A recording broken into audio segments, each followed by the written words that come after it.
આપ જોઈ રહ્યા છો પાટવી ગુજરાતી ન્યૂઝ। આથેલા જૈવિક ખાતર આવકમાં વૃદ્ધિ અને પર્યાવરણીય સંતુલન અંગે વડોદરાના ડભોઈ તાલુકામાં કિસાન ગોષ્ઠી યોજાઈ।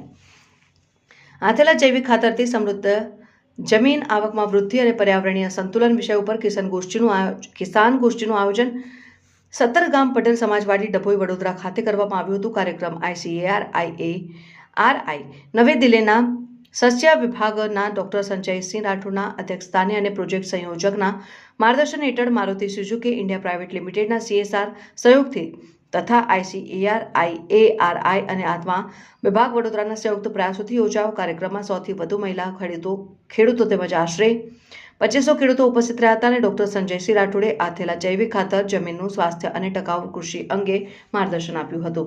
શ્રી MM પટેલ સંયુક્ત નિયામક શ્રી ડોક્ટર BM મહેતા અધ્યક્ષ શ્રી કૃષિ વિજ્ઞાન કેન્દ્ર વડોદરા દ્વારા પણ ખેડૂતોને વૈજ્ઞાનિક કૃષિ પદ્ધતિઓ, સરકારી યોજનાઓ અને નવીન કૃષિ તકનીકો અંગે માર્ગદર્શન આપ્યું હતું। ડોક્ટર ઋષિરાજ વરિષ્ઠ વૈજ્ઞાનિકે પાક ઉત્પાદનમાં આથેલા જૈવિક ખાતરના મહત્વ અને લાભો અંગે, જ્યારે ડોક્ટર સ્મૃતિરંજન પ્રધાન વૈજ્ઞાનિકે જમીનના સ્વાસ્થ્ય અને ટકાઉ પાક ઉત્પાદન અંગે માહિતી આપી। શ્રી JD ચારેલા પ્રોજેક્ટ ડિરેક્ટર આત્મા વિભાગ ડોક્ટર ચિરાગ પટેલે મુખ્ય પાકોમાં પોષણ તત્વ વ્યવસ્થાપન તથા શ્રી મહેશ ચૌધરીએ વિવિધ સરકારી કૃષિ યોજનાઓ અંગે માહિતી આપી હતી। પાટવી ગુજરાતી ન્યૂઝ શિવરાજ સુપર।